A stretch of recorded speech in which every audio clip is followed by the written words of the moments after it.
जय श्री राम। हरि ओम।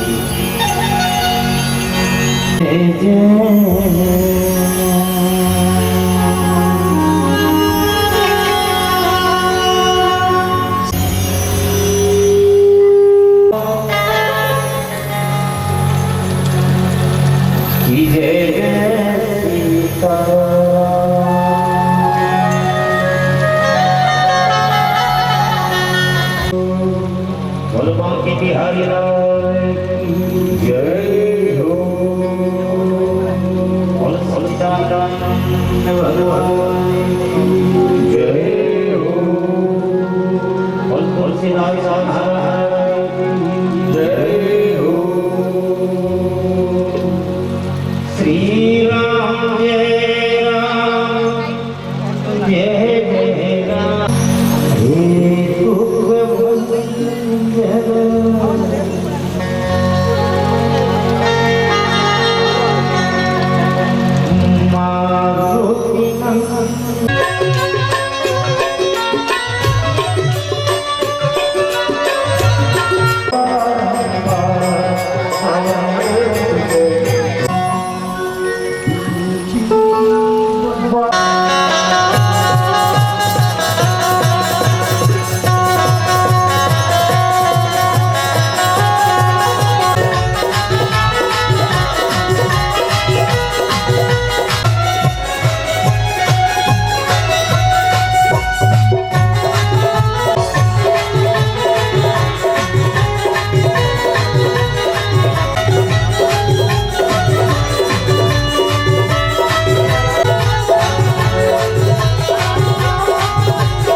परमेश्वर सौभाग्यं सुखवर्धनं शुभदं कामनं चैव सिन्दूरं दयां परमेश्वर मलत्यादीनि शुभमेनि मलत्यादीनि वै प्रभो मया पुष्पाणि पूजार्थं प्रतिगृह्यताम् पुष्पांतो पुष्पं समर्पयामि दुर्वान् पुराणशोहरिता मङ्गलं मृदं प्रदा आनिस्त्वानाशो पूजार्थं गृहाण गणनायक दुर्वान्तो दुर्वं समर्पयामि त्रिदलं त्रिगुणाकारं त्रिनेत्रं त्रिदायुधं त्रिजन्म पापसंहारं बिल्वपत्रं शिवार्पणं बिल्वपत्रं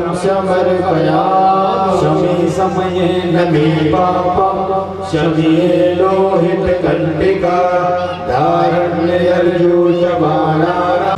आपकी माँ एक पाई पाई पाई कर जोड़ जोड़ कर रखी गई तो ले गई क्या 2-4 लाख रुपए। आपका भ्राता आपके सहयोगी था गया तो कुछ लेके गया। अब आप बताओ नहीं आप जाओगे तो कुछ लेके जाओगे। इसलिए जीवन समय अच्छा है तो जीवन अच्छा जीना सीख लो। यहाँ से कभी कोई भी कुछ ले जाने वाला नहीं। सारी यही है।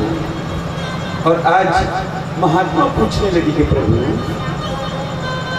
ऐसी कौन सी कथा है, ऐसी कौन सी पुराण है जिस कथा को और पुराण को श्रवण करने मात्र से मनुष्य की मुक्ति हो जाए।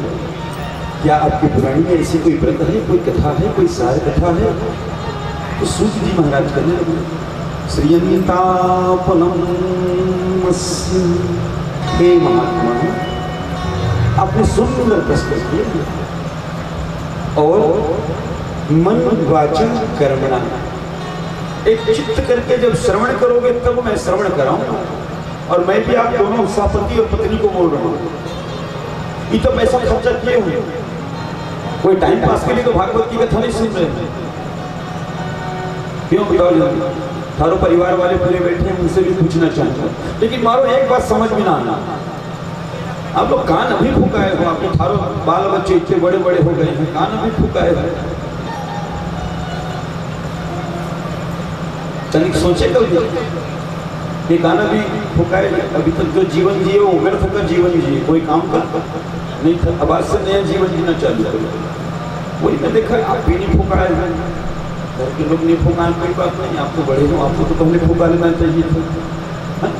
इसीलिए जो सज्जन माता पिता होते हैं जब घर में बहू आती है तो तुरंत कान फुकाते हैं, गुतामे मिलवाते हैं और कथा के समय में तुरंत कान दीक्षा देती है।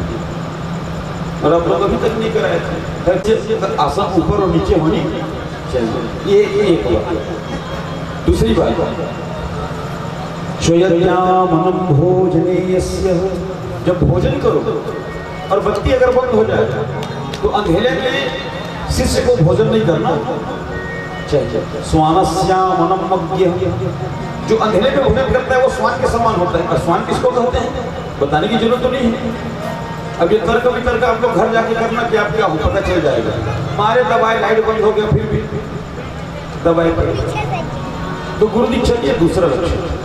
अब तीसरा लक्षण निशिदंतापनम जले पीवनम भोजनस्यार्ष जब कभी भी भोजन करो जब कभी भी पानी पियो तो टूटा फूटा बर्तन नहीं होना चाहिए। जैसे आज हमारे पास गर्म पानी लेके गए थे फूटा हुआ था प्यास लगा था पानी पीऊं के ना पीऊं पीऊं के ना पीऊं पीऊं के ना पीऊं है कि नहीं। तो गुरु दीक्षित आप लोग नहीं हुए थे तो आपको एक ज्ञान नहीं था। अब ये ज्ञान ले लिया अगर गिलास फट गया है तो पानी नहीं पीनी चाहिए ऐसे फटे टूटे बर्तन। ये तीसरा लक्षण। अब चौथा लक्षण जैसे घर में आप लोग श्रृंगार करते हो नहीं करते हो ना क्यों नहीं श्रृंगार करते हो ना। तो श्रृंगार करते समय जब श्रृंगार पूरा हो जाता है तो क्या देखते हैं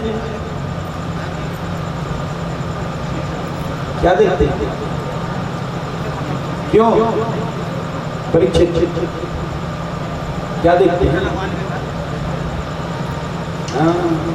अरे रूप तेरा ऐसा दर्पण में ना समा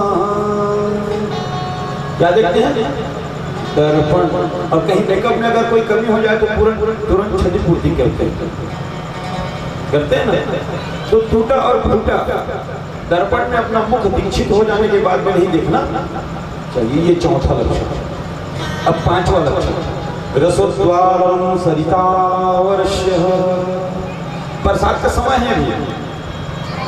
बरसात के समय में जब सरिता अर्थात नदी जब बाढ़ लेने लगे ना, तो उस जल को दीक्षित जो लोग हो गए हैं उनको पूजा के पात्र में जल को नहीं लेना चाहिए और ऐसे जल को पूजा में नहीं उपयोग करनी चाहिए। ये किनके लिए है? जिन लोग दीक्षित हो गए हैं उनके लिए। नदी में बाढ़ आना वो कैसा प्रतीक है आपको पता है? एक नारी का रजस्वला का समय आना। तो जैसे नारी का रजस्वला का समय आता है तो नारी पूजन और पाठ के लायक नहीं होता, उसी तरह वो सरिता का जल पूजा और पाठ के लायक नहीं होता। ये 5 लक्षण। तो आज के बाद ये 5 लक्षण याद आ गया। ये गुरु दीक्षित के 5 लक्षण। और एक गुरु जी एक कंठी पहनाए, बोले बेटा ये कंठी को पहन लो, जीवन भर इसको मंत्र का जाप मत करो। क्या बोले? एकाको मंत्रा मनम गुरु दीक्षे। तुम ज्यादा व्यस्त हो कोई बात नहीं, एक माला नहीं कर पाते कोई बात नहीं, 11 बार वो 11 बार अगर नहीं कर पाते तो एक बार जो पूजा करते है। और जब स्नान करने लगो तो उसी कंठी को हाथ में लेकर उसका जल को अर्पण करनी चाहिए। कंठी इसीलिए पहनाया जाता है ताकि गुरु का मंत्र का जाप रोज होती रहनी चाहिए और गुरु कंठी का तुलसी का दल रोज लेते रहना चाहिए। और वो मंत्र कौन सा जो गुरु जी ने अभी भी याद है कि बोल गए? वाह, कैसे याद रहेगा महाराज? आप कहते जोर जोर से बाजा बज रहा था, है कि नहीं? तो एकदम बड़ा सुंदर मंत्र है वो मंत्र सदैव याद रखनी चाहिए। देखो कैसे गुरु जी ने कहा, ओम नमो भगवते वासुदेवाय। ये संसार का समस्त शिष्यों का ये मंत्र है। और गुरु 3 प्रकार के होते हैं। वैष्णवी गुरु होते हैं, योगिनी गुरु होते हैं और रुद्री गुरु होते हैं। रुद्री गुरु हुआ तो शंकराय जोड़ते हैं, वैष्णवी हुआ तो वैष्णवाय जोड़ते हैं, ब्रह्मनंदी हुआ तो ब्रह्मनंदाय जोड़ते हैं। और उसके अलावा कोई संसार में तीसरा मंत्र के अलावा चौथा गुरु मंत्र नहीं है। तो ये गुरु मंत्र का सार है। मन वाचा कर्मणा। जब गुरु दीक्षित हुए तो ये कार्य पूर्ण होनी चाहिए। अब चलिए, अब गुरु दीक्षा लिए तो मैंने गुरु लक्षण 5 बता दिया आपको। अब सुंदर नंद शरण की पावन धरा की ओर चलते हैं। एक महात्मा उठे और पूछने लगे, कहने लगे गुरु जी, संसार में ऐसे कौन सा पुराण है जिस पुराण के श्रवण मात्र करने से मनुष्य को चार चीजों की प्राप्ति है? तो सूत जी महाराज पूछने लगे, प्रसाद। तुम पूछना क्या चाह रहे हो, मुझे बताओ।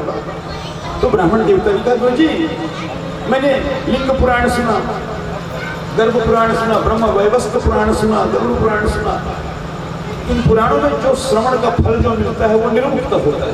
लेकिन मैं जानना चाहता हूँ कि क्या कलयुग में ऐसा कोई पुराण है जिस पुराण के श्रवण करने मात्र से युक्ति ही मुक्ति ही भुक्ति ही सुक्ति ही चतुर्थ रत्नादिया ज्ञान, ये 4 रत्नों की प्राप्ति हो, जिससे युक्ति भी मिले, मुक्ति भी मिले, सुक्ति भी मिले और भक्ति भी मिले। ऐसा पुराण है क्या? तो सूत जी महाराज मंद मंद मुस्कान लेने लगे और कहने लगे कि हे महात्मा, कथा श्रवण करने से पहले मनुष्य को सुनकर अपनी 12 आवृत्तियों को अपने वश में करनी चाहिए। कथा श्रवण करना बस नहीं है, उस कथा को श्रवण करके ग्रहण करना भी बहुत जरूरी होता है। बोले कैसे गुरु जी? बोले सुनो, काम क्रोध मोह लोभ द्वेष अहंकार क्रोध शुदा त्रिशा, ये जो 12 लक्षण है, इन्हीं 12 लक्षणों से श्रीमद् भागवत की कथा बना हुआ है। तो अब आपके लिए ये नियम बनता चला जा रहा है, आपके कुल परिवार के लिए। और भागवत प्रारंभ करने से पहले मैं स्पष्टवादी पंडित हूँ, तो मैं आपको पूछना चाहूँगा, आपके घर परिवार में आप लोग जितने भी भाई होते हैं, पूछूं कि ना पूछूं? पूछो ना, व्यास मंच में उसने मारो को पूछना पड़ेगा। तो देखो आप नियम में आप बनते चले जा रहे हो।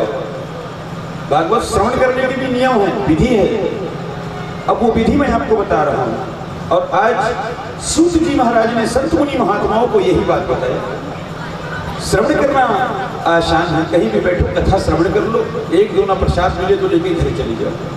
यहाँ तो श्रोता ऐसे ऐसे आते हैं जो कूलर के पास मिला, टिकने के लिए दीवार मिला तो नाक बजना चाहता है। तो श्रोता 2 प्रकार के होते हैं। एक तो सोता, जो कूलर का हवा मिला, कुर्सी मिला, नींद पड़ गया, वो होता है श्रोता। दूसरा श्रोता, जो एकदम बढ़िया अपने पांचों इंद्रियों को अपने वश में करके कथा को श्रवण करता है, उसको कहते हैं श्रोता। तो मैं जानना चाहूंगा आप तीनों भाइयों में श्रोता है कि श्रोता है? पीछे में है तो जिनका चुटैया है वो ही तो फैसल में मर गए। हिंदू का सिखा होनी चाहिए। सनातन धर्म के मानने वाले लोगों का भी 5 लक्षण होता है। जैसे एक अच्छी चीज पूछूं आपसे, अभी आप क्या पहने हो? धोती और कुर्ता। चापा नगरी में निकल जाओ ऐसी आप, कई लोग आपको धोखे में महाराज प्रणाम बोलेंगे ना। 1 करोड़ की आप कोट पैंट पहन लो, आपको देख के ऐसे बोलेंगे इस बाप का बिगड़ा हुआ औलाद है, बोलेंगे हुआ ना दूध का दूध और पानी का पानी। ये हमारी पोशाक है। पेंट कभी तो पहनना ये क्रिश्चियन हॉबी है, वो हमारी पोशाक नहीं है, सनातन धर्म का पोशाक नहीं है। तो देखो एक सनातन धर्म के मानने वाले का पोशाक, तो पूजा पाठ कभी भी हो ना तो ये पहननी चाहिए। आजकल हम लोग जैसे कथा में जाएंगे तो हमारे जजमान पूछते महाराज धोती पहनने नहीं आता, धोती नहीं पहनूंगा तो चलेगा क्या? तो मैं तो स्पष्टवादी पंडित मैं बोलता हूँ, तेरा बाप मर जाएगा तो कोट पैंट बनवा लेना बढ़िया वाला और वैसे अग्नि संस्कार देना। उस समय तीखा और धोती क्यों पहनता है?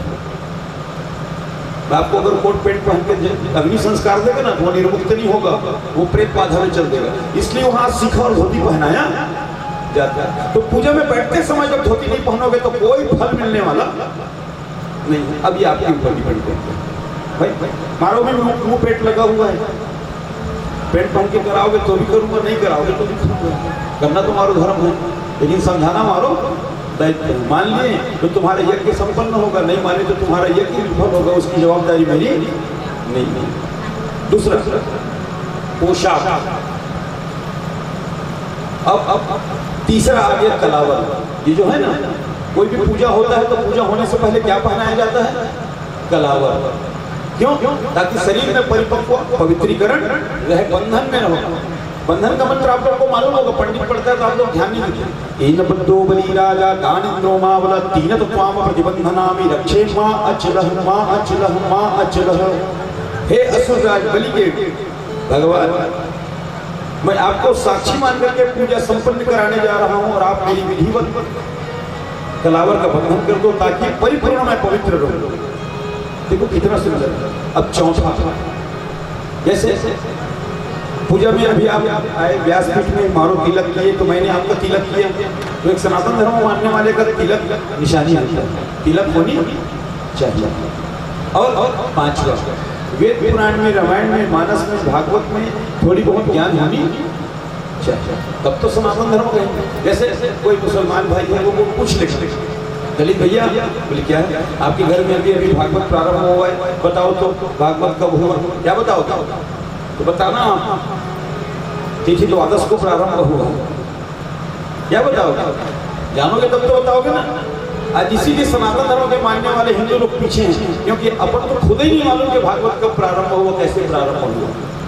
क्यों? क्योंकि इधर से सुनते और इधर से निकाल देते हैं और कहते महाराज ने एकदम बढ़िया वाला भजन कराया, ये पूरा प्रसाद मिला। वो प्रसाद याद रहता है लेकिन कथा याद नहीं रहता। कारण ये, तो 7 दिन में आपको ये जानना होगा, और 7 दिन में जब आप ये जान लें ना तो फिर आपको कहीं कुछ बताने की जरूरत नहीं। तो उन्होंने कहा सूत जी महाराज, हे महात्मा आपने बड़ा सुंदर प्रश्न किया, श्रवण करना चाहोगे? बोले हाँ प्रभु। तो सुनो, देखो मैं बता रहा हूँ आपको ये भागवत की कथा कब हुआ। उन्होंने कहा कलियुगे तथैयस्य भूति सेवरस्यावनागते। जैसे अभी आपकी आयु कितनी है?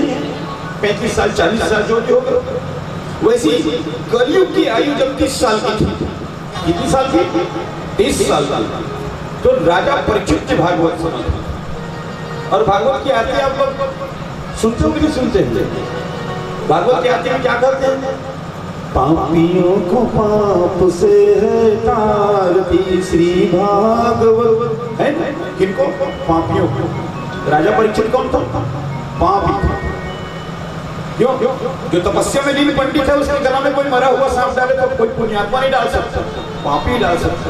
इतनी छोटी सी पाप का प्राश्चित राजा परीक्षित को पूरा जीवन भोगना पड़ा, श्राप मिला उनको। तो कलयुग की आयु जब 30 साल का था तो राजा परीक्षित ने श्रीमद् भागवत की कथा श्रवण किया और उनको सुनाया किसके था?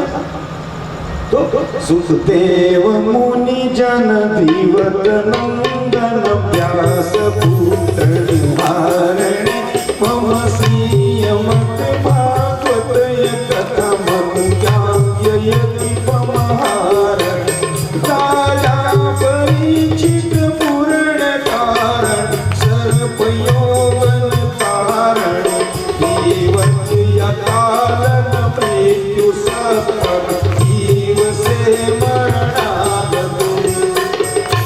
इतने छोटे सांप को राजा परीक्षित ने डाला और श्रृंगी मुनि के पुत्र श्रमिक जी महाराज ने उनको श्राप दिया कि संसाप ध्यानम तथम देव से, हे राजन तूने मेरे तपस्या में लीन पिता के गले में मरा हुआ सर्प डाला है, तो जा मैं तुझे आज श्राप देता हूँ। और कौशिकी नदी का जल उठा लिया और ब्राह्मण पुत्र ने श्राप दिया। और ब्राह्मण कितने साल का था पता है? 6 साल का।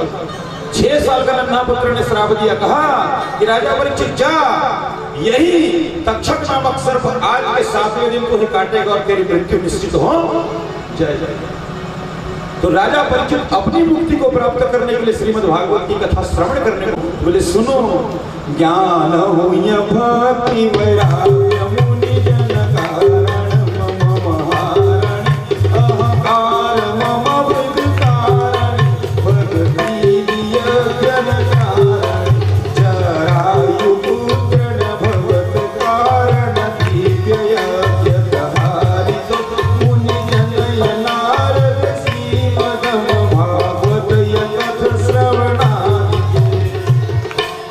जब पुनः 100 साल गतिमान होकर के जब व्यतीत हुआ तो किसी समय में ज्ञान भक्ति और वैराग्य और भक्ति माँ थी, ज्ञान और वैराग्य उनके 2 पुत्र थे। तो परीक्षित आपने कभी ऐसा सुना है कि माँ 16 साल की हो और उनका पुत्र 80 साल का हो सकता है ऐसे? क्यों नहीं? जब माँ 30 साल की होती है, 25 साल की उम्र में उनका जब विवाह होता है तो बालक 2-3 साल का होता है, यही सत्य है। लेकिन 16 साल की माँ और 80 साल के पुत्र हो सकता है? नहीं, लेकिन ऐसा हुआ है। बोले कैसे प्रभु? तो भक्ति बड़ी ज्ञानी थी, दिन रात सेवा भगवान की पूजन किया करती थी और भक्ति जब पूजा करते करते करते करते बड़ा चारों तरफ उसका नाम उजागर जब होने लगा वो अहंकारी होने लगे। जैसे आप अपने घर से निकलोगे कहीं आने जाने के लिए तो 4 लोग आपको सलाम दुआ करेंगे, भैया नमस्ते, भैया नमस्ते। तो आपके भीतर में अहंकार आना कहीं चालू हो गया कि लोग बादशाह मारो को नमस्ते करते हैं तो थोड़ी बहुत अहंकार आती है। कुछ तो रुतबा होता है पैसे का, कुछ घमंड होता है अपने सूरत का, कुछ रुतबा होता है अपने पैतृक धन संपदा का, कुछ रुतबा होता है अपने जनबल का। तो घमंड तो अहंकार को आवाही करता है, लेकिन अहंकार का भी किसी का कोई काम आने वाला नहीं है। भक्ति को धीरे धीरे अहंकार जब खाने लगे तो बंधु कहा गया है भागवत में, अहंकार निरंभक्तो। किसी भी मनुष्य के नर और नारी के पास अगर अहंकार आ जाए तो भगवान उनसे अपनी दूरी बना लेता है, भगवान उसके पास आने वाला नहीं होता। तो सबसे पहले तो ये जानना होगा कि अहंकार मनुष्य के शरीर में ना आए, लेकिन अहंकार ऐसा चीज है वो आई जाता है, इसमें कोई संदेह नहीं है। भक्ति जैसी अहंकारी होती गई, उनके घर में एक दिन महात्मा का आगमन हुआ और महात्मा ऐसे सुंदर है, श्रीमन नारायण नारायण नारायण श्रीमन नारायण नारायण नारायण श्रीमन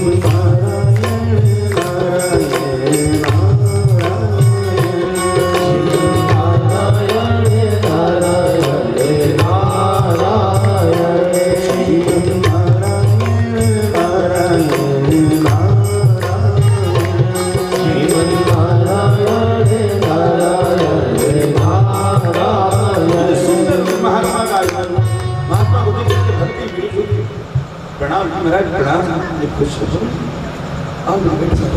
सुंदर बैठा है। महात्मा को सुंदर पूजन किए, जलपान कराए, महात्मा प्रसन्न हो गए, प्रसन्न हो गया। और माँ पूछने जी प्रभु मानो सब पूजा पाठ में कोई त्रुटि हो जाती होगी प्रभु। तो महाराज ने कहा कहती है पूजा पाठ में तेरे से कोई त्रुटि नहीं, लेकिन भक्ति मैं तुझे एक बार कहने के लिए आया। बोले क्या महाराज? उन्होंने कहा पूजा हुई पाठ निमित्त दर्शन देव तीर्थान उधर तीर्थ हुई पाद निशान चरण कोटि प्रणाम। तो पूजा पाठ करती है बोले, लेकिन पूजा पाठ के साथ ही साथ तो है तीर्थाटन भी करनी चाहिए, क्योंकि अब तेरी धीरे धीरे उम्र चलती जा रही है। तो मनुष्य के जब समय अच्छा हो तो मनुष्य को जरूर तीर्थाटन करनी चाहिए। तीर्थ करने में बड़ा फायदा है, संत मुनि महात्माओं का दर्शन होता है और सत्संगत मिलता है। और सत्संगत जो होता है संतों का वो बड़ी चीज होता है। 100 साल की पूजा एक तरफ, एक पल का संगत एक तरफ, दोनों को अलग मानेंगे। तो संगत होना बहुत जरूरी है। और संगत कहाँ मिलेगा? जब तीर्थाटन करने जाओगे संत मुनि महात्माओं के इर्द गिर्द रहोगे तब संगत मिलेगी। तो भक्ति ने कहा क्या मुझे भी तीर्थाटन करनी चाहिए? बोले हाँ। और महात्मा आशीर्वाद देकर के चलते, भक्ति बड़ी आनंदमय होकर के सुंदर अपनी गृह कोटि में दोनों लागे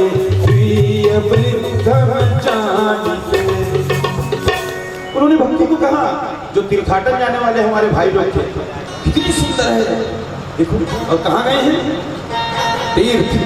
अरे मूर्खों, जब जा रहे होते तो तीर्थ का मतलब भी तो समझ लो कि तीर्थ जाने का रूप क्या है। आज माँ को छेड़ और माँ रो रही है, लोग बात कर रहे हैं कितनी सुंदर है ये सुंदरी, कौन है? तेरे दोनों तरफ गोद में जो बैठे हैं वृद्ध वो कौन है? इनको गंगा जी में बहा, मेरे साथ चल तो हैरानी बना के रखो। अब देखो ऐसे लोग तीर्थ जाएंगे, मिलेगा पुण्य? नहीं ना। आज इसीलिए पुण्य नहीं मिलता। हमारे वेदों में लिखा हुआ है कि गंगा जी का स्नान कर लेने मात्र से 7 कोटि का पाप नष्ट होता है। कितने कोटि का? 7 कोटि। लेकिन एक अच्छा चीज बता देता हूँ, गौर करते। गंगा मैया सिर्फ शरीर को धोती है और आदमी पाप कहाँ करता है? आत्मा से। तो गंगा मैया आत्मा को नहीं धोती, शरीर को धोती है। जब गंगा जी जाओ तो शरीर को मत धो, आत्मा को धो। मारो रगड़ रगड़, इधर मारो वहां लो, कोई लाइट पाई लगाता है, कोई लक्ष्य लगाता है, कोई डोम लगाता है।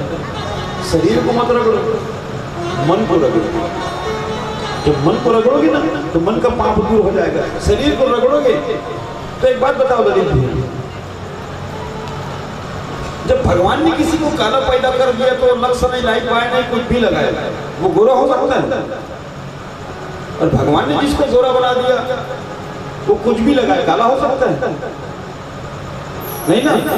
तो यही बात तुम्हारो दीदी बहन को समझना है। आदमी आदमी देख के गोर रात में पता नहीं कौन लहर कौन नगर में जा रोज देखते हैं टीवी में रामायण महाभारत, लेकिन फेरी लवली लक्ष्य के चक्कर में धारे धार को आदमी आदमी देखे इतना सुंदर है।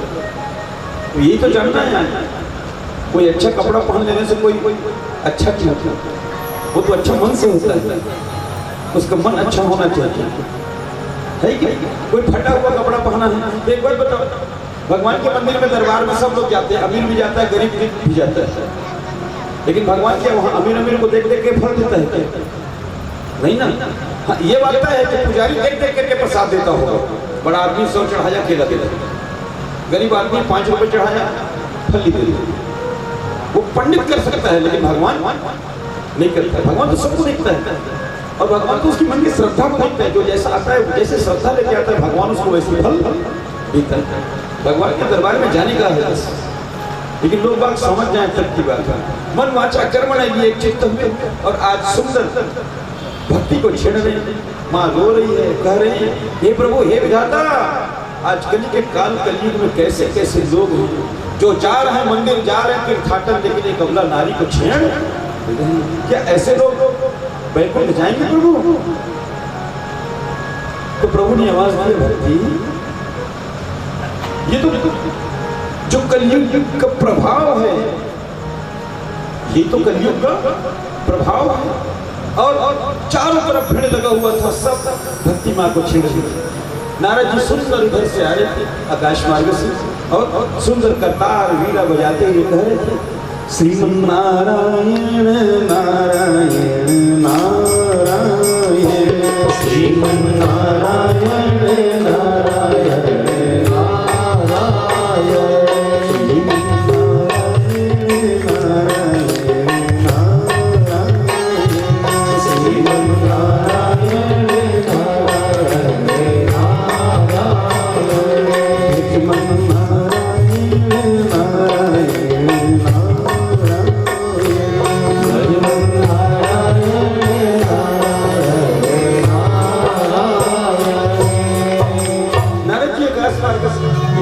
गंगातटे वरवरस्यामं स्वपुरुषाध्यावरस्यामनि। बड़ा आश्चर्य हो गया। आज गंगा मैया की पावन जरा गोद में कितना भीड़ लगा हुआ है, मैं भी तो चलता नहीं। नारद जी भाई बोले भैया हटो, जैसे सबको हटाते हैं, काहे का भीड़ लगा है, मैं भी तो देखूं। जैसी नारद जी पहुंचे, देखने लगे एक अबला नारी जो युवती जो है, सुंदरी जो है 16 साल की, अपने दोनों तरफ गोद में 80 साल के वृद्ध लोगों को लिटाया, दोनों पंखों डुला रहा। माँ रो रही थी, तो नारद जी ने उसी समय हाथ जोड़ा और कहा भो यस्यावनं पुत्री। देखो नारद जी ने क्या किया, हे पुत्री कौन है? जैसी भक्ति ने सुनी कि किसी ने मुझे पुत्री कहा, तुरंत नैन का पट उन्होंने खोला और देख करके रोती हुई उनकी चेहरे में एक मुस्कान प्रकट हुई और उन्होंने हाथ जोड़ा और कहा श्रेयव्यावनं पिता। जब आपने मुझे पुत्री कहा तो आप मेरे पिता थे। हे पिता आप अपना परिचय दीजिए। तो नारद जी ने कहा स्वयज्ञामनो ब्रह्मपुत्रावणमस्य, मैं भगवान ब्रह्म का पुत्र हूँ और महर्षि नारद हूँ, 17वें नंबर का पुत्र हूँ मैं उनका, और कन्या मेरा नाम नारद है और मैं सदैव भ्रमण करते रहता हूँ और भगवान का नारायण का जाप करते रहता हूँ, यही मेरा परिचय है। अब हे पुत्री भो किंचितम त्वयस्या, अब तुम बताओ तुम कौन हो? तो भक्ति हाथ जोड़ी और कहने लगे कि हे मुनिवर, मैंने पुराणों में श्रवण किया है, जिस घर में दरिद्रता समा जाए और कहीं एक अच्छा ब्राह्मण का आगमन उस घर में हो जाए तो उसके घर की दरिद्रता दूर हो जाती है, उसके घर की दरिद्रता दूर हो जाती है। अब एक अच्छा चीज गौर करना, थारो पिताजी बड़े ज्ञानी थे, तभी थारो अपने घर में बहुत सारे पंडा लोगों को बैठाते थे, खिलाते थे, पिलाते थे, रखते थे। ये उसी का दिया हुआ है, गौर करना मेरी बात। जब कोई भी पंडित आकर आपके घर में रहे ना, जब आशीर्वाद देकर जाए, वो फल कब मिलेगा, कहाँ मिलेगा, कुछ कहा नहीं जा सकता। आज भक्ति कर रही है कि प्रभु द्वारे यस्या परम विप्रो, अब विप्र रूप में आए हो प्रभु मारो घर में, मेरे द्वार में आए हो, मारो को तो सब लोग सुंदरी कह रहे हैं, लेकिन आपने मुझे पुत्री कहा, तो मैं आपको अपना परिचय देता हूँ। और उन्होंने अपना परिचय दिया, कहा द्रविणम वैसे तथोत्पन्न, मैं द्रविड़ देश में उत्पन्न हूँ प्रभु, अर्थात जन्म कहानी हो द्रविड़ देश से, और द्रविणम देशो तथोत्पन्न, मैं द्रविड़ देश में उत्पन्न हुई, जन्म ली, और कर्नाटके गुजरारणी, कर्नाटक में खिली खिली पली बढ़ी, महाराष्ट्र किंचितन, महाराष्ट्र में मुझे कहीं कहीं पर पद्म भूषण से अलंकृत किया गया, और गुजरारे जीर्णायुते, गुजरात में मैं वृद्ध हो गया। कहाँ वृद्ध हुए? गुजरात। और क्या बताऊं, दर्शनेन तीर्थे वनेस्या, सब क्या बताऊंगा, दर्शन करने के लिए जब मैं निकली तीर्थाटन करके, तो वृद्ध थी, मेरे दोनों पुत्र जवान थे, वीर बाहु थे, सुंदर गोरे, वृंदावन तटे भूमिकारणी, जैसे वृंदावन की पावन धरा भूमि पर मेरा चरण पड़ा, वैसे मैं वृद्ध हो गया। मेरे दोनों, मैं वृद्ध से युक्ति हो गई और दोनों मेरे जवान पुत्र वृद्ध हो गए। ये कैसे हुआ मुझे खुद को पता नहीं।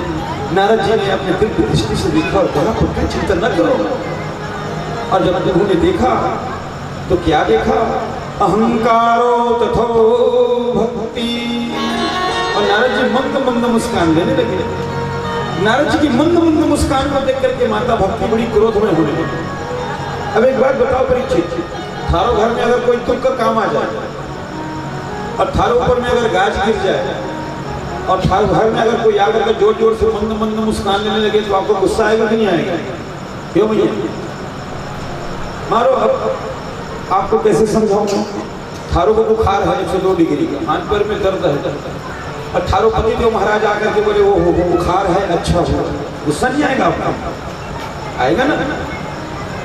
बलिहार कान्हा जी, बलिहार कान्हा जी, तेरी मंद मंद मुस्कानिया पे, तेरी मंद मंद मुस्कानिया पे, बलिहार कान्हा जी, बलिहार कान्हा जी, तेरी मंद मंद मुस्कानिया पे, तेरी मंद मंद मुस्कानिया पे, बलिहार कान्हा जी, बलिहार कान्हा जी।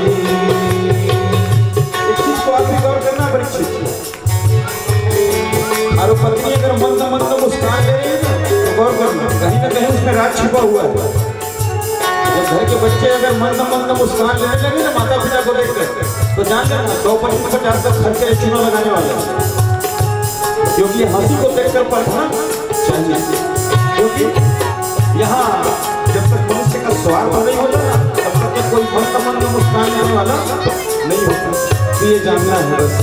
आज नारद जी की दशा मंद मंद मुस्कान ले रही, तो माँ कहने लगी प्रभु मोही क्षमा करो, मारो को गुस्सा है। बोले क्यों? तो उन्होंने बताया, कहा नारद जी तेरी मंद मंद मुस्कानिया पे, तेरी मंद मंद मुस्कानिया पे, बलिहार कान्हा जी, बलिहार कान्हा जी, तेरी मंद मंद मुस्कानिया पे, तेरी मंद मंद मुस्कानिया पे, बलिहार कान्हा जी, बलिहार कान्हा जी, तेरी मंद मंद मुस्कानिया पे, तेरी मंद मंद मुस्कानिया पे, बलिहार कान्हा जी, बलिहार कान्हा जी, तेरी मंद मंद मुस्कानिया पे, तेरी मंद मंद मुस्कानिया पे, बलिहार कान्हा जी, बलिहार कान्हा जी।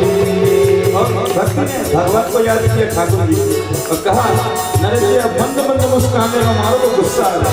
तो नारद जी कहने लगे मैया मारो प्रभु को याद करके मैं तेरे अहंकार को देख रहा हूँ और तेरे गुस्सा आने से मुझे कुछ होने वाला नहीं। तो उन्होंने कहा प्रभु तेरे पास गए भगुनाने लगते हैं कारे कारे, तेरे पास है घुंघराले लगते हैं प्यारे प्यारे, तेरे पास बड़े घुंघराले बादल हो कारे कारे, तेरे पास बड़े घुंघराले बादल हो कारे कारे, तेरे पायल की पैजनिया पे, तेरे पायल की पैजनिया पे, बलिहार कान्हा जी, बलिहार कान्हा जी, तेरे मंद मंद मुस्कानिया पे, तेरे मंद मंद मुस्कानिया पे, बलिहार कान्हा जी,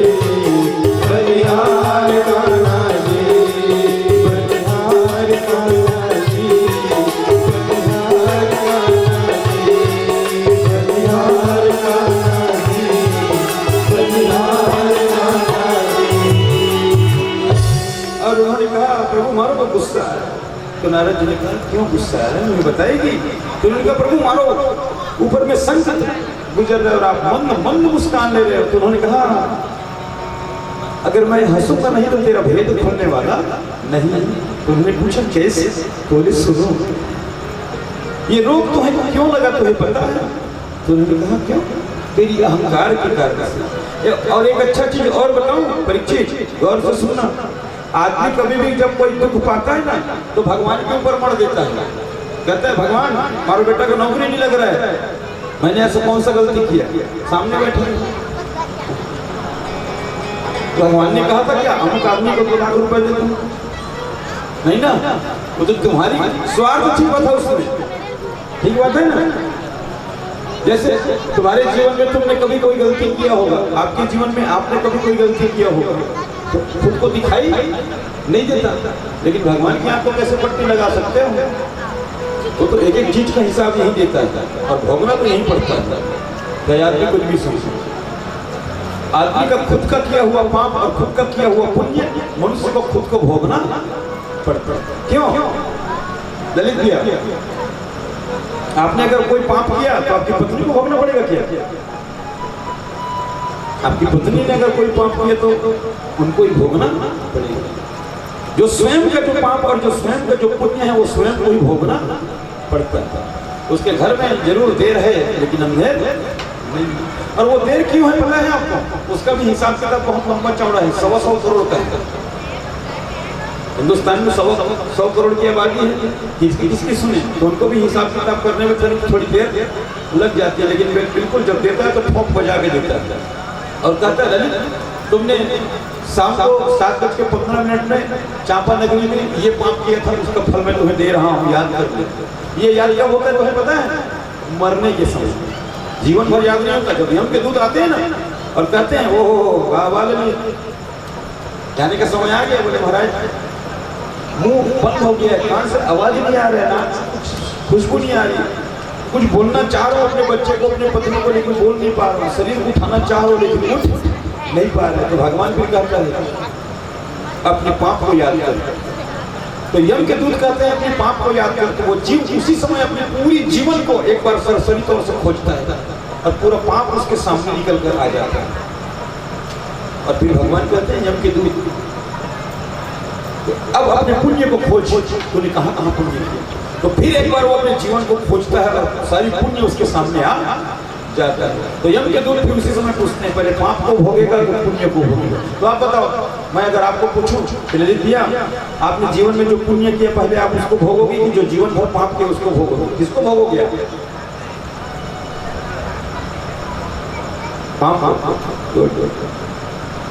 ये जीवन का रहस्य है, वेदांत का रहस्य है। जीवन में किया हुआ पाप का प्रायश्चित पहले करना पड़ता है और जब उससे निकल जाओ तब पुण्य का फल मिलता है। तो यही सत्य है, इसमें कोई संदेह नहीं। और आज भक्ति पूछने लगी कि मारो से ऐसा कौन सा अपराध हुआ? तो नारद जी ने बताया तेरी अहंकार ही तेरी पाप था। और भगवान ने भागवत में कहा राधा रानी को, राधे सुन मेरी बात, अहंकारो परो राधे। जब राधा रानी को अहंकार हो गया तो भगवान ने राधा का परित्याग कर दिया। तो हम किस खेत की मूली और किस खेत के गाजर? जब भगवान अहंकार के होने पर राधा रानी का परित्याग कर सकते हैं तो आप ये सोच लो वो कभी भी हमारा त्याग कर सकते हैं। इसलिए जब सुंदरता मिल जाए तो कभी भी अहंकार नहीं करनी चाहिए। जब भगवान जब कुछ दे दे तो उस पर अहंकार नहीं होनी चाहिए। क्यों? क्योंकि वो आप तक पुण्य का प्रताप है। जब कोई बच्चा राजा के घर में पैदा होता है ना तो बिना कमाए और बिना धमाए राजकुमार बन जाता है। कभी सोचा आपने? और वो जन्म से ही राजा धीराज कहलाने लगता है। कोई गरीब के घर में पैदा होता है तो गरीब जन्म लेते ही वो गरीब हो जाता है। कोई दरिद्री के घर में जब पैदा लेता है तो जन्म काल से 1 महीने की आयु से वो दरिद्री हो जाता है। ये पूर्व जन्म का पुण्य और पाप का फल है। और ये तो आज अच्छा जो पूर्व जन्म में आपने ऐसा कौन सा कर्म किया था जो ऐसे घर में पैदा हुए जहां चारों तरफ से धन की वर्षा हो रही है? तो ये सत्य है, इसमें कोई संदेह नहीं है। और नारद जी ने कहा हे भक्ति अहंकारे पर पापों, ये अहंकार का पाप तो भोगना ही पड़ेगा। भक्ति ने चरण के मन को पकड़ लिया, बोले प्रभु संसार में हर चीज का उपाय है, क्या मेरे पाप का कोई उपाय नहीं? तो उन्होंने कहा भागवत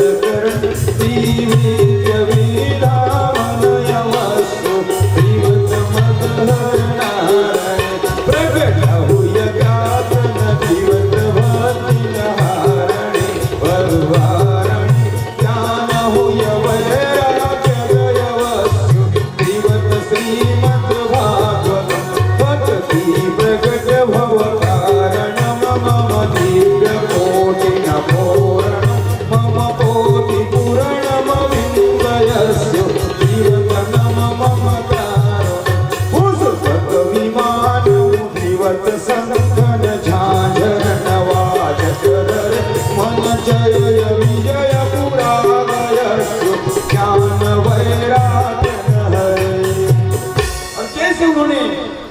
सुंदर मंत्रोच्चारण करना प्रारंभ किया, वैसी ही सुंदर पुरवाई हवा चलने लगी और सुंदर रम रम की आवाज वहां गूंजना प्रारंभ हुआ।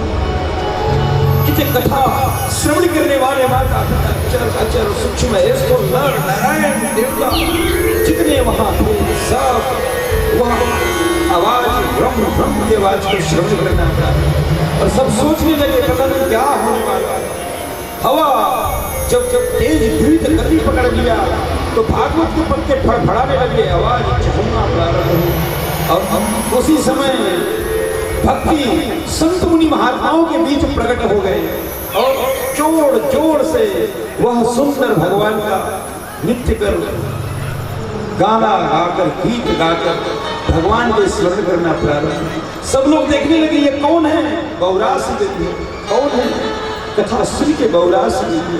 नारद जी जब पलट कर देखे तो सुंदर भक्ति वहीं प्रकट होकर के सुंदर भगवान वृंदावन में हरिलाल का नाम का अनुकरण कर नृत्य कर रही थी और कह रही थी श्री कृष्ण गोविंद हरे मुरारे, हे नाथ नारायण वासुदेवा। श्री कृष्ण गोविंद हरे मुरारे, हे नाथ नारायण वासुदेवा। श्री कृष्ण गोविंद हरे मुरारे, हे नाथ नारायण वासुदेवा। श्री कृष्ण गोविंद हरे मुरारे, हे नाथ नारायण वासुदेवा। हे नाथ नारायण वासुदेवा, हे नाथ नारायण वासुदेवा।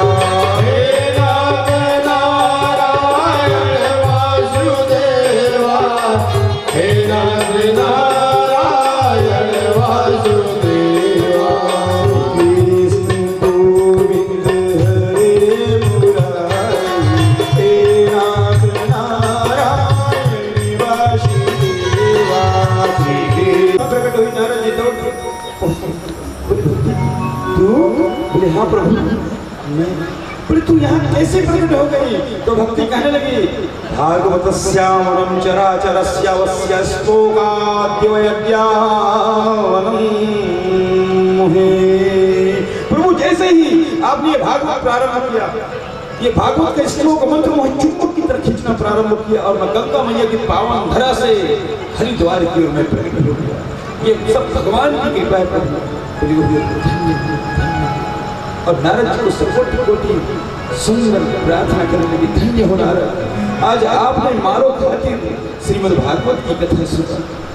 आज मन वाचा कर्मणा से एक पुत्र को सच्चे मन से भागवत की कथा श्रवण करनी चाहिए।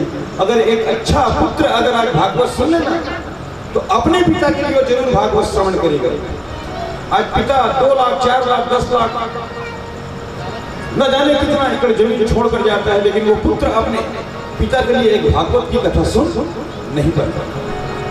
आज सुन लो, भक्ति से नारद जी का कोई संबंध नहीं था, न उनके गोत्रस्थ थे न उनके परिवार के थे, सिर्फ एक मुलाकात थी और उनके लिए उन्होंने श्रीमद् भागवत की कथा सुना और आज भक्ति प्रकट हो गई और कहने लगे धन्य हो नारद, धन्य हो, धन्य हो। और नारद जी भक्ति से पूछने लगे किंचितम पुण्यो, हे भक्ति किंचित किंचित थोड़ा थोड़ा धन संचय करने से आदमी एक दिन बड़ा आदमी होता है। देखो कितना सारा सुंदर बात है। उसी तरह से थोड़ी थोड़ी पुण्य जब बटोरोगे ना तो अंत समय तेरा अच्छा होगा। लेकिन आज इंसान ये सोचता है पैसा कभी भी कमा सकते हैं। बोले मूर्ख, पैसा तो कभी भी कमा सकता है, बिल्कुल सत्य बात है। क्यों ललित भैया, आदमी सोचते हैं कि पैसा तो मैं कभी भी कमा सकता हूँ, बिल्कुल सत्य बात है, कभी भी कमा सकता है। कोई भी स्टेट बैंक में बंदूक लेके चल तो पैसा कभी भी कमा सकता है, लेकिन सजा कितने दिन का होगा तो बाद में पता चलेगा, है क्या?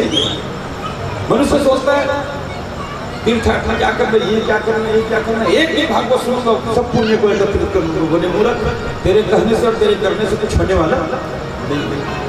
न जाने इस संसार में कितने लोगों के पास में करोड़ों करोड़ों रुपए पड़ा हुआ है, लेकिन वो भागवत सुनूंगा सुनूंगा सुनूंगा कहते कहते मर जाता है, लेकिन सुन नहीं पाता। ये तो कर्म का फल है। और एक अच्छा चीज बताऊं, आपने भी जरूर पुण्य जन्म में कोई अच्छा कर्म किया रहा होगा जो गद्दी आपको मिला है, और वो अरबों रुपए लेने के बाद भी वो गद्दी किसी को मिलने वाला नहीं है। एक काम करना, चापा नगरी में रोज भंडारा करवाना, रोज, और कहना जितने लोग भोजन करेंगे उनको मुझे सब परीक्षित करके उठना भाई, मुझे रोज परीक्षित करके भोजन करके उठना। लोग आपके घर आने बंद कर देंगे, भोजन करना बंद कर देंगे। इतना सारा भोजन कराता है, परीक्षित करने के लिए बोलता है। भगवत तो रोजे सुनते हैं। परीक्षितेनं सभार्यां करुणानिधस्यावनं स्वमातने। राजा परीक्षित की पत्नी के नाम से, धर्म पत्नी के नाम करुणा निधि। तो बिना बताया, बिना हवन लगाए, बिना फिटकरी लगाया क्या बन गया? करुणा निधि। 1 करोड़ रुपए खर्च करोगे तो कोई आपको करुणा निधि बोलने वाली नहीं है, लेकिन 7 दिन के लिए आप बिना बनाए राजा परीक्षित बन गए, राजा धीराज, और वो आपकी राजमाता बनी करुणा निधि। तो कल से मैं आपको एक बार भी राजा परीक्षित के अलावा कोई दूसरा नहीं बोलूंगा। ललित तो भूल ही जाऊंगा, मैं कल के बाद आपको राजा परीक्षित ही बोलूंगा, और आपको भी करुणा निधि ही बोला करूंगा मैं, क्योंकि आप कल के बाद आप करुणा निधि हो जाओगे। कितने दिन के लिए? 7 दिन के लिए। और 7 दिन के लिए जब आप भागवत की अब कथा सुन रहे हो तो कौन कौन सी चीज छोड़ना होगा आपको पता है ना? आपको कौन कौन सी चीज? काम, क्रोध, मोह, लोभ, खुदा, शुदा, तृषा, अहंकार, द्वेष और भाव। इन 10 चीजों का परित्याग करना होगा। आपके भाई कुछ भी करे आपको क्रोध नहीं करना है, आपकी धर्मपत्नी कुछ भी करे आपको क्रोध नहीं करना है, बिल्कुल गुस्सा नहीं करना है आपको, किसी भी चीज में आपको लोभ नहीं करना है। ठीक है? कितने दिन तक?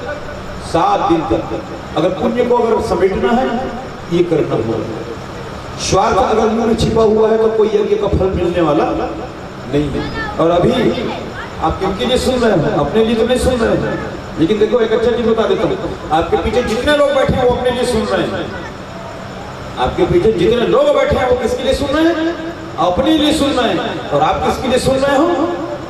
ये सामने धुनकारी बैठे हैं उसके लिए सुन रहे हो। ये फर्क है। अब जितने अच्छे से सुनोगे ना उतने ही अच्छे धुनकारी पैदा होगा। तो उनके लिए श्रीमद् भागवत की कथा का रसास्वादन किया था, और हरि नाम के वैष्णव को उन्होंने यजमान बनाया, और स्वयं गौकर्ण जी महाराज वेद अभ्यास हुए। तो इन्होंने कथा को श्रवण कराया, और हरि नाम के वैष्णव ने कथा का रसास्वादन किया। वे तीसरे वक्ता और तीसरे श्रोता थे। और चौथा प्रभु तो उन्होंने बताया, स्वयत्याप्यापुरं मत्स्य वृंदावने यमुना तटे विदुरस्या भरद्वाजे उद्धव वधुवारणः। चौथा नियम से विदुर जी का नाम आना चाहिए, उद्धव जी का नाम आना चाहिए। लेकिन यमुना जी के तट में और वंशी जी की वट में विदुर जी महाराज सुंदर भगवान के स्वधाम जाने के बाद में उद्धव जी महाराज के सत्संग में भरद्वाज मुनि महाराज के आश्रम में बैठ करके श्रीमद् भागवत की कथा का रसास्वादन किया। लेकिन उनका नाम चौथा श्रोता और चौथा वक्ता के रूप में नहीं आया। तो उन्होंने पूछा चौथा श्रोता और वक्ता कौन हुए प्रभु? तो उन्होंने बताया, शुद्धादिनस्यं पुत्रेण श्रुतमुन्यादिनस्यो श्रणः नैमिषारण्ये सुरायस्य शनकादिकवारणः।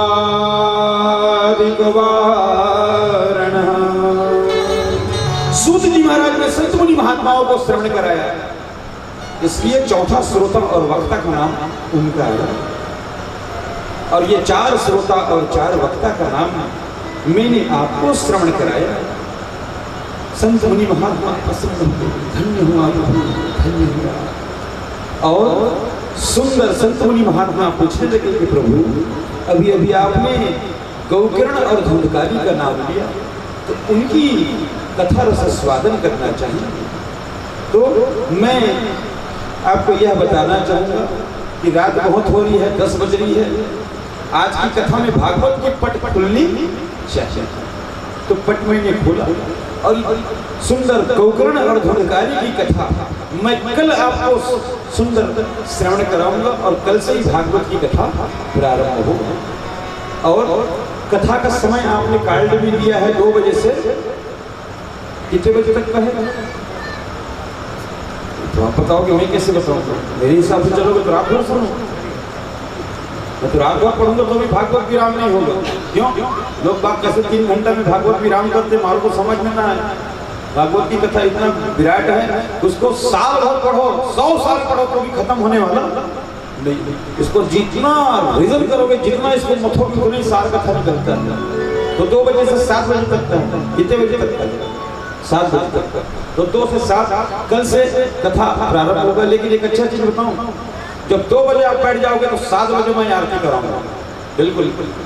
अब कहीं यहाँ पे 3 साढ़े 3 बजे बैठोगे तो मैं तो 9 बजे तक ले जाऊंगा, क्योंकि मैं कथा में दगा नहीं दे सकता, भगवान को धोखा नहीं दे सकता। क्यों? क्योंकि ठाकुर जी बैठे हैं, मारो को भी कथा सुनाओ करो।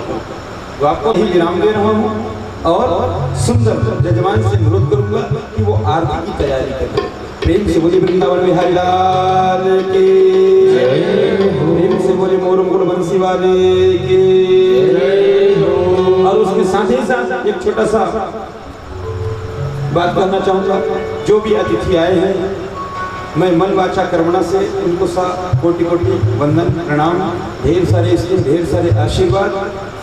और कल से कथा 2 बजे से 7 बजे तक की है, तो जैसे आज कथा श्रवण करने के लिए आए, वैसे ही कल से कथा 2 और 7 से बीच में। प्रेम से बोलिए वृंदावन बिहारी लाल की जय हो। और आज जितने लोग आए उनका अभिनंदन है व्यासपीठ से। सुंदर दूर देश दराज से आए हुए मेरे माता पिता सबको ढेर सारे स्नेह, ढेर सारे आशीर्वाद। मेरे राजा परीक्षित और माता करुणानिधि मैया और उनके पूरे परिवार को ढेर सारे स्नेह, ढेर सारे आशीर्वाद। और साथ ही साथ समस्त अतिथि विप्र संत मुनि महात्मा, मेरे माता, मेरे पिता, मेरे छोटे छोटे भाई, मेरे छोटे छोटे बहन, आप सबको व्यासपीठ के द्वारा, आचार्य परिवार के द्वारा सब कोटि कोटि दंडवत चरण वंदन प्रणाम। गूंज उठी मन की वीणा से, गूंज उठी मन की वीणा से अभिनंदन के तार। क्या हे अभ्यागत स्वागत बारंबार, हे अभ्यागत स्वागत बारंबार। गूंज उठी मन की वीणा से अभिनंदन के तार, गूंज उठी मन की वीणा से अभिनंदन के तार। क्या तेरा व्यागत स्वागत बारंबार, तेरा व्यागत स्वागत बारंबार।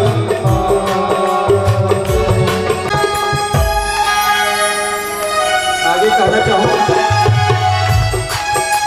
जो मेरे माता पिता भाई बहन कथा से स्वागत करने के लिए आए हैं, बड़ी मेहनत से, बड़ी दूर दूर से आए हैं। थकावट तो महसूस नहीं हुआ, गाड़ी में घोड़े में रहते है ना। तो बताना चाहूँगा, कहना चाहूँगा, बड़ी दूर से आए हैं सहकर कष्ट अपार, बड़ी दूर से आए हैं सहकर कष्ट अपार। हृदय बिछा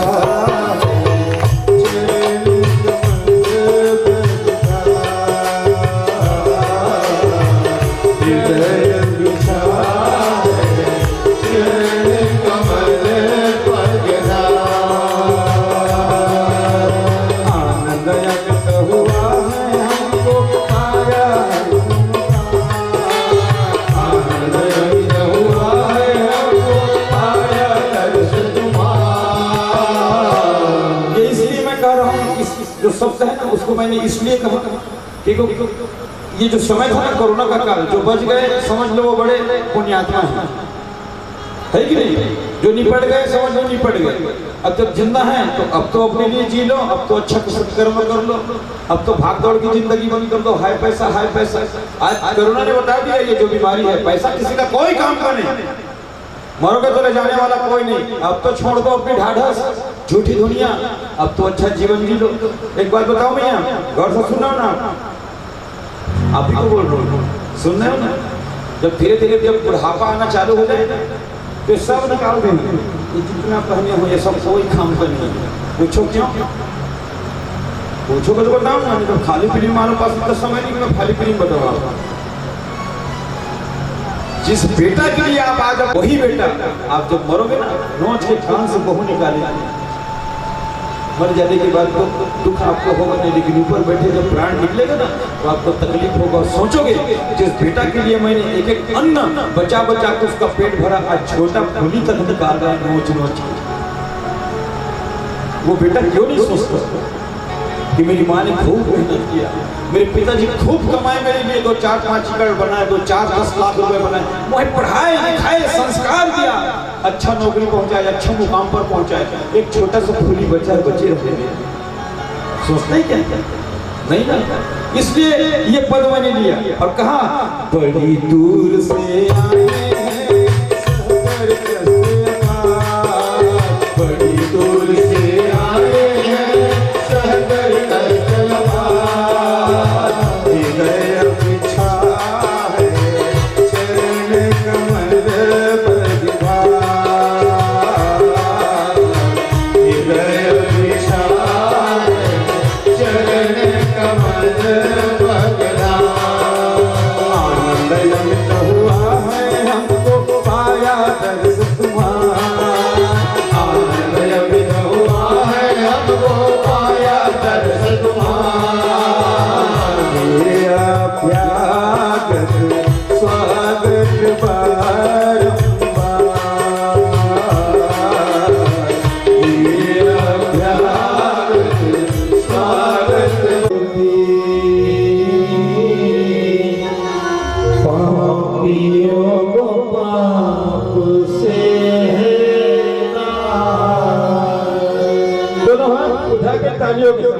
श्री भागवत भगवान की है आरती,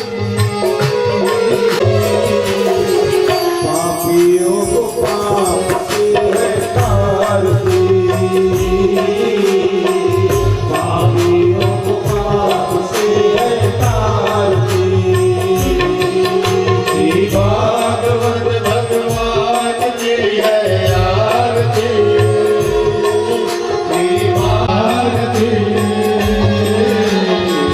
पापियों को पाप से श्री राधे।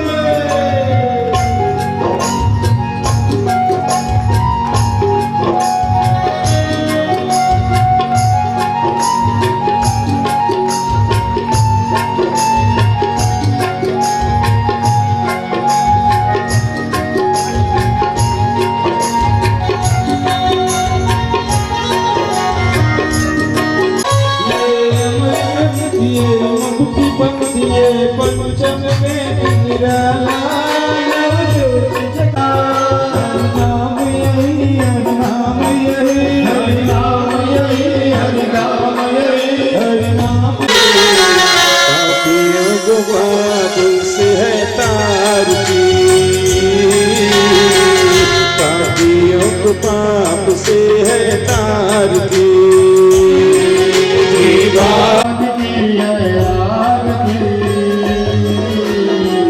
पापियों को पाप से है तारती, पापियों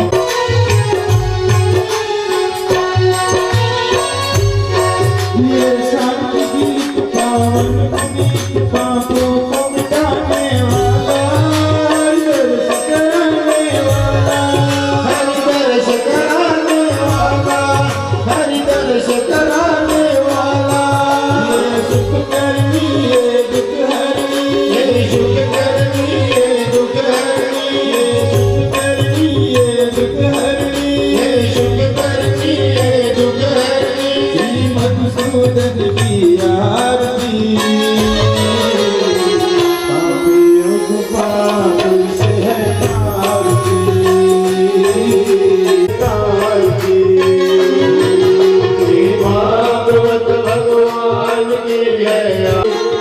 भागवत भगवान की है आरती।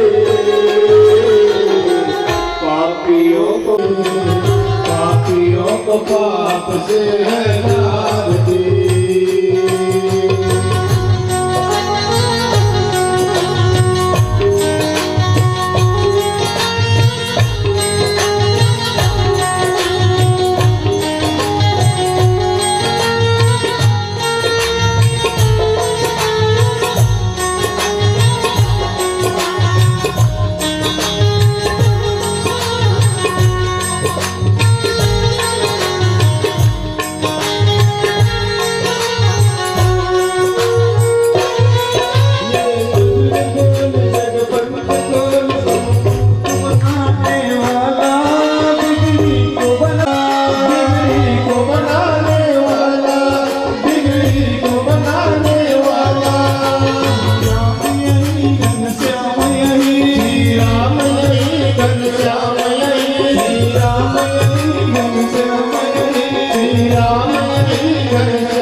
महिमा की आरती। पापियों को पाप आरती। भागवत भगवान की है आरती। पाप से है आरती।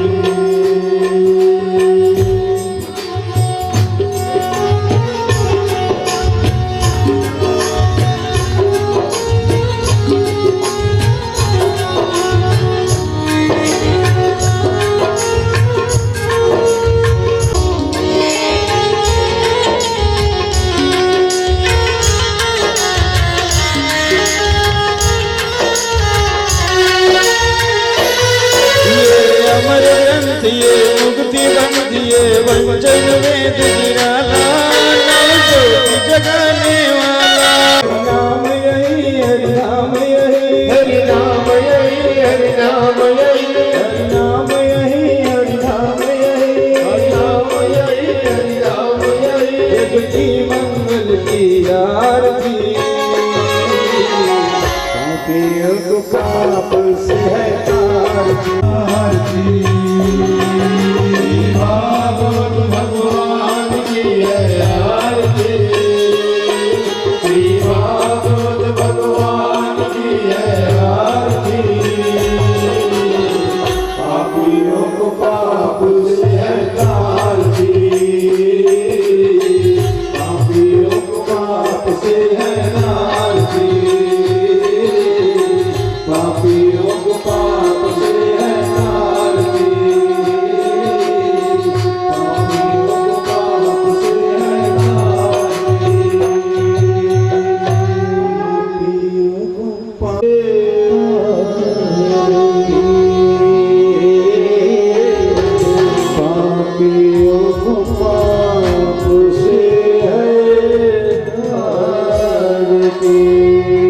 तालियों के साथ कर्पूरी गौरम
कमलेंगे आप तानि तानि प्रयच्छतु प्रदक्षिणायां नस्तपदे पदे जगद्दिवे सर्वदृते मनोदरे शोरुते भवत्रिप्ते सर्वदृते मनोदरे मध्यक्षुण्यं जगन्नाथामगिनीश्वराधि सर्वाधियन्ता पुरामस्य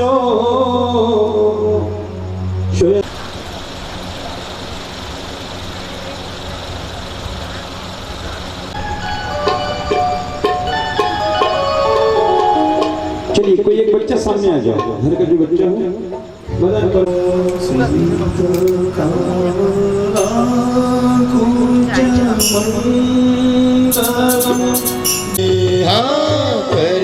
ललित वनमाल जय जय देव हरे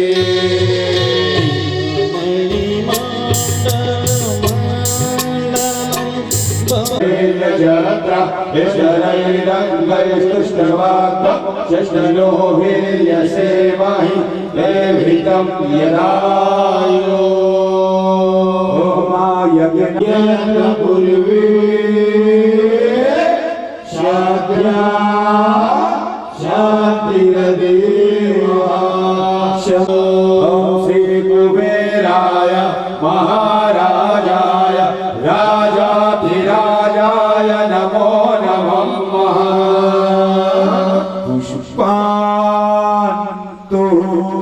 पुष्पाञ्जलिं समर्पयामि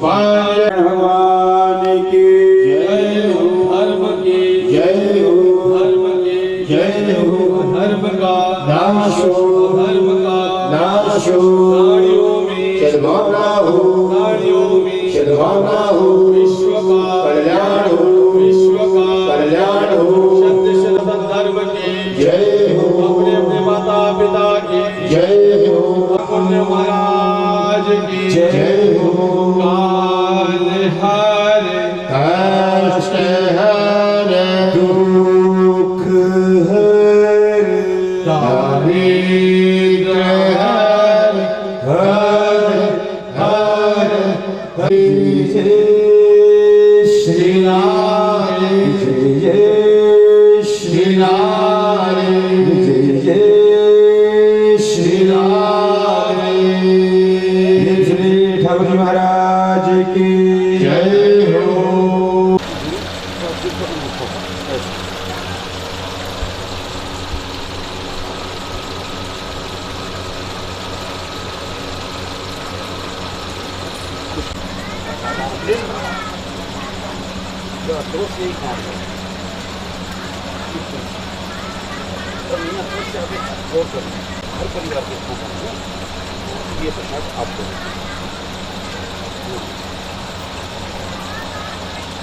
भगवान की भोग लगे खा सकते हैं आप ऊपर नीचे प्रसाद